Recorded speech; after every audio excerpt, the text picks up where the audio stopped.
ವಿಜಯಲಕ್ಷ್ಮಿ ಅವರು ಇತ್ತೀಚೆಗೆ ಕೊಲ್ಲೂರಿಗೆ ತೆರಳಿದ್ರು.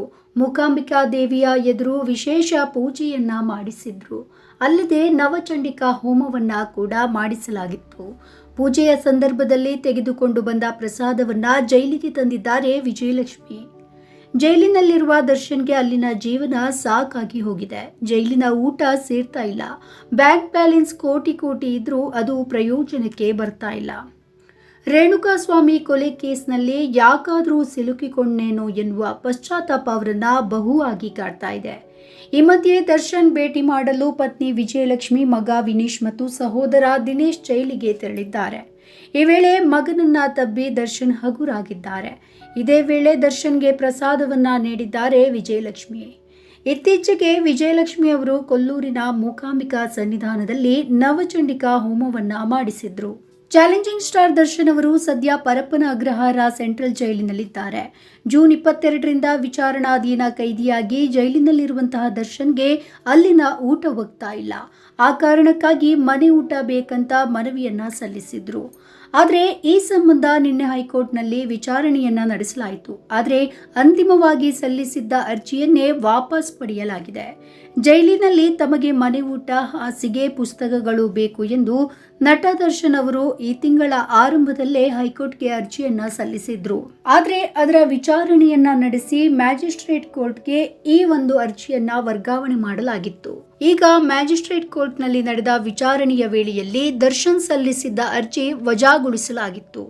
ಹೀಗಾಗಿ ಪುನಃ ಇಂದು ಹೈಕೋರ್ಟ್ನಲ್ಲಿ ಈ ರಿಟ್ ಅರ್ಜಿಯನ್ನ ವಿಚಾರಣೆಗೆ ಕೈಗೆತ್ತಿಕೊಳ್ಳಲಾಗಿತ್ತು.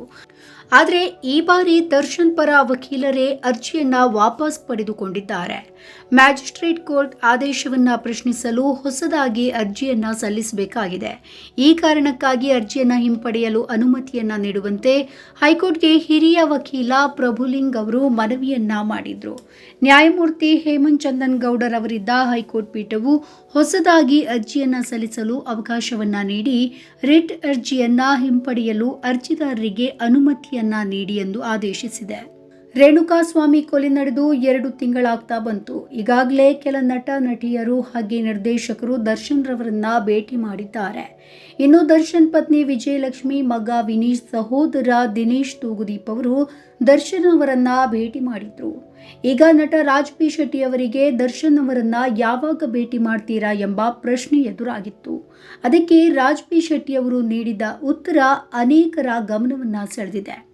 ನನಗೆ ಆ ಥರದ ಪರಿಚಯ ಇಲ್ಲ. ಸಿನಿಮಾದ ಟ್ರೈಲರ್ ರಿಲೀಸ್ನ ವೇಳೆ ಒಂದೇ ಸಲ ವೇದಿಕೆಯೊಂದರಲ್ಲಿ ದರ್ಶನ್ ಅವರನ್ನ ಭೇಟಿ ಮಾಡಿದ್ದೆ. ದರ್ಶನ್ ಅವರೊಬ್ಬ ಒಳ್ಳೆಯ ವ್ಯಕ್ತಿ. ನಾನು ಅವರನ್ನ ಭೇಟಿ ಮಾಡಿದಾಗ ಅವರು ನಮ್ಮ ಸಿನಿಮಾವನ್ನ ಹೊಗಳಿದ್ರು. ಅದು ಅವರ ಒಳ್ಳೆಯ ಗುಣ. ಒಂದು ಸಲ ಭೇಟಿ ಮಾಡಿದ ನಾನು ಯಾಕೆ ಜೈಲಿಗೆ ಹೋಗಬೇಕು ಅಂತ ಗೊತ್ತಿಲ್ಲ. ಈಗ ಘಟನೆ ಆಗಿ ಹೋಗಿದೆ. ಆಗಿ ಹೋಗಿದ್ದನ್ನ ಮಾತನಾಡಿ ಪ್ರಯೋಜನ ಇಲ್ಲ. ದೊಡ್ಡ ವ್ಯಕ್ತಿಗಳಿಗೆ ಶಿಕ್ಷೆ ಆಗುವುದಿಲ್ಲ ಎನ್ನುವ ಮಾತಿದೆ. ಆದರೆ ಈ ಕೇಸ್ ಹ್ಯಾಂಡಲ್ ಮಾಡಿದ ರೀತಿಯನ್ನ ನಿಜಕ್ಕೂ ಮೆಚ್ಚಬೇಕು. ದರ್ಶನ್ ಅವರ ಕೇಸು ಏನಾಗುತ್ತೆ ಅಂತ ನೋಡೋಣ ಎಂದು ನಟ ರಾಜ್ ಬಿ ಶೆಟ್ಟಿ ಅವರು ಮಾಧ್ಯಮವೊಂದಕ್ಕೆ ಮಾಹಿತಿ ನೀಡಿದ್ದಾರೆ. ರಾಕಿ ಬಾಯ್ ಯಶ್ ಅವರು KGF ಚಾಪ್ಟರ್ 2 ಸಿನಿಮಾದ ನಂತರ ಸಂಪೂರ್ಣ ಗಮನವನ್ನ ಟಾಕ್ಸಿಕ್ ಸಿನಿಮಾದ ಮೇಲೆ ನೀಡಿದ್ದಾರೆ. ಅಂದಹಾಗೆ ಈ ಸಿನಿಮಾವನ್ನ 2025ರ ಏಪ್ರಿಲ್ 10ರಂದು ತೆರೆಗೆ ತರಬೇಕೆಂದು ಅವರ ನಿರ್ಧಾರವಾಗಿದೆ. ಆದರೆ ಈಗ ಯಶ್ಗೆ ಟಕ್ಕರ್ ನೀಡೋದಕ್ಕೆ ನಟ ಪ್ರಭಾಸ್ ಸಜ್ಜಾಗಿದ್ದಾರೆ. ಪ್ರಭಾಸ್ ಅಭಿನಯದ ದಿ ರಾಜಾ ಬಾಸ್ ಸಿನಿಮಾದ ಚಿತ್ರೀಕರಣ ಸದ್ದಿಲ್ಲದೆ ಸಾಗ್ತಾ ಇದೆ. ಈ ಸಿನಿಮಾವನ್ನ ನಿರ್ದೇಶನ ಮಾಡ್ತಾ ಇರುವುದು ಟಾಲಿವುಡ್ನ ಫ್ಯಾಮಿಲಿ ಡೈರೆಕ್ಟರ್ ಎನಿಸಿಕೊಂಡಿರುವ ಮಾರುತಿ. ಬಲೆ ಬಲೆ ಮಗಾಡಿವು, ಪ್ರತಿರೋಜು ಪಂಡುಗೆ, ಮಹಾನುಭಾವುಡು, ಬಾಬು ಬಂಗಾರಂ ಈ ತರದ ಸಿನಿಮಾಗಳನ್ನ ನೀಡಿರುವ ಮಾರುತಿ ಕೆರಿಯರ್ನಲ್ಲೇ ದಿ ರಾಜಾ ಸಾಬ್ ಅತ್ಯಂತ ದೊಡ್ಡ ಬಜೆಟ್ ಸಿನಿಮಾ. ಇದೀಗ ದಿ ರಾಜಾ ಸಾಬ್ ಸಿನಿಮಾವನ್ನ ಕೂಡ ಏಪ್ರಿಲ್ 10ರಂದೇ ತೆರೆಗೆ ತರುವುದಕ್ಕೆ ಪ್ಲಾನ್ ಮಾಡಿಕೊಳ್ಳಲಾಗ್ತಾ ಇದೆ. ಯಶ್ ಅವರ ಟಾಕ್ಸಿಕ್ ಮತ್ತು ಪ್ರಭಾಸ್ ಅವರ ದಿ ರಾಜಾ ಸಾಬ್ ಸಿನಿಮಾಗಳೆರಡೂ ಕೂಡ ಪ್ಯಾನ್ ಇಂಡಿಯಾ ಚಿತ್ರಗಳಾಗಿದೆ. ಆದರೆ ಎರಡೂ ಸಿನಿಮಾಗಳ ಬ್ಯಾನರ್ ಮಾತ್ರ ಕಂಪ್ಲೀಟ್ ಬೇರೆ ಬೇರೆ. 70ರ ದಶಕದ ಡ್ರಗ್ಸ್ ಅಂಡರ್ವರ್ಲ್ಡ್ ಗ್ಯಾಂಗ್ಸ್ಟರ್ ಕಥೆಯನ್ನ ಟಾಕ್ಸಿಕ್ ಸಿನಿಮಾ ಹೊಂದಿದೆ. ಮಲಯಾಳಂನ ಗೀತು ಮೋಹನ್ ದಾಸ್ ಆ ಸಿನಿಮಾವನ್ನ ನಿರ್ದೇಶನ ಮಾಡ್ತಾ ಇದ್ದಾರೆ. ಮೆಗಾಸ್ಟಾರ್ ಚಿರಂಜೀವಿ ಮತ್ತು ಅವರ ಕುಟುಂಬ ಪ್ಯಾರಿಸ್ ಒಲಿಂಪಿಕ್ಸ್ ಉದ್ಘಾಟನಾ ಕಾರ್ಯಕ್ರಮದಲ್ಲಿ ಭಾಗಿಯಾಗಿತ್ತು. ಮೆಗಾಸ್ಟಾರ್ ಪತ್ನಿ ಸುರೇಖಾ ಕೊನಿಡೆಲಾ, ರಾಮಚರಣ್ ತೇಜ ಮತ್ತು ಅವರ ಪತ್ನಿ ಉಪಾಸನಾ ಕೂಡ ಕಾರ್ಯಕ್ರಮದಲ್ಲಿ ಭಾಗಿಯಾಗಿದ್ದರು.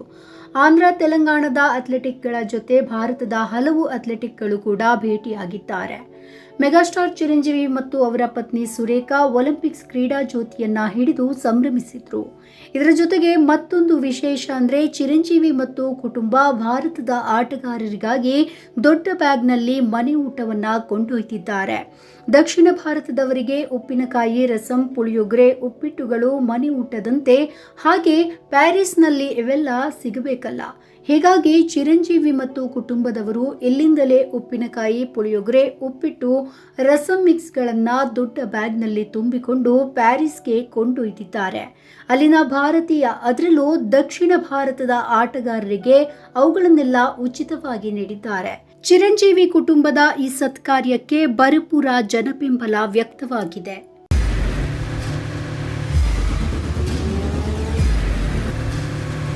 ಪ್ರಜಾಮಾರ್ಗ ನ್ಯೂಸ್, ಇದು ಜನಸಾಮಾನ್ಯರ ಧ್ವನಿ. ನಮಸ್ಕಾರ. ನೀವು ನೋಡ್ತಾ ಇದ್ದೀರಾ ಪ್ರಜಾಮಾರ್ಗ ನ್ಯೂಸ್. ರಾಷ್ಟ್ರದ, ರಾಜ್ಯದ, ರಾಜಕೀಯದ ಬಗ್ಗೆ ಹೆಚ್ಚಿನ ಸಿನಿಮಾ ಅಪ್ಡೇಟ್ಗಳಿಗಾಗಿ ಫಸ್ಟ್ ಲೈಕ್ ಮಾಡಿ, ಸಬ್ಸ್ಕ್ರೈಬ್ ಆಗಿ, ಹಾಗೆ ಫಾಲೋ ಕೂಡ ಮಾಡಬೇಕು.